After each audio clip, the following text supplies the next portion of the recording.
তারা বিদ্যুৎ বন্ধ করে এখানে ককটেল ফুটিয়ে এনসিপির পদযাত্রাকে ঠেকাতে চেয়েছিল। আমরা বলবো স্পষ্টভাবে প্রশাসনের সহায়তায় আজকের এই পদযাত্রাকে বন্ধ করার জন্য এখানে ককটেল বিস্ফোরণ করা হয়েছে। এই সরকারকে, এই স্বরাষ্ট্রমন্ত্রীকে হুঁশিয়ার করতে চাই, বলতে চাই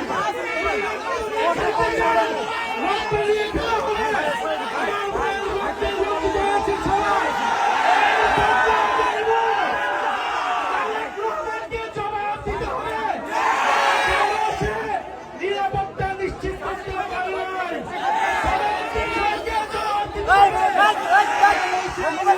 নিশ্চিত করতে পারে নাই।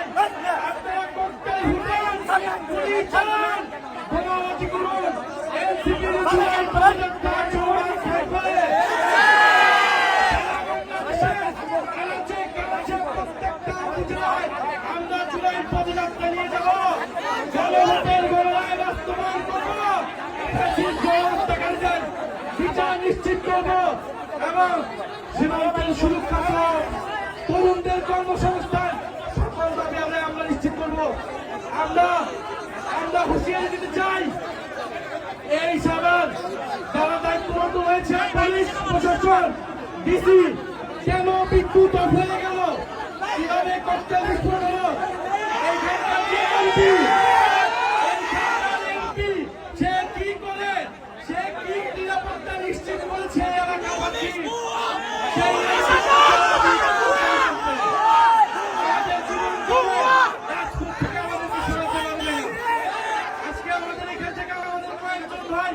গুরুতর আহত হয়েছে।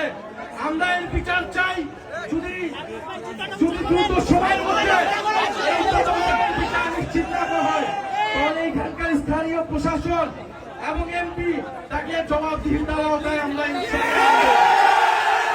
এনসিপির পদযাত্রা চলমান থাকবে। যত ভয়, ভীতি, বোমাবাজি, ককটেল সবকিছুকে উপেক্ষা করে আমাদের পদযাত্রা চলমান থাকবে এবং স্পষ্ট আজকের এই ককটেল বিস্ফোরণ, বোমা বিস্ফোরণ প্রশাসনের সহায়তায় হয়েছে। কেন বিদ্যুৎ বন্ধ করে দেওয়া হয়েছিল, বিদ্যুৎ বন্ধ করে দিয়েছিল, স্পষ্টভাবে আমাদেরকে খুন করার পরিকল্পনায় এখানে বোমা বিস্ফোরণ করা হয়েছে। বিচার চাই, কোন সন্ত্রাসীর ঠিকানা এই সাভারে হবে না। যারা গণহত্যাকারীদেরকে প্রশ্রয় দিবে, যারা সন্ত্রাস চাঁদাবাজি খুনিদেরকে প্রশ্রয় দিবে, যারা দুর্নীতিবাজকে প্রশ্রয় দিবে, তাদের পরিণতি ফ্যাসিস্ট আওয়ামী লীগের মতো হবে।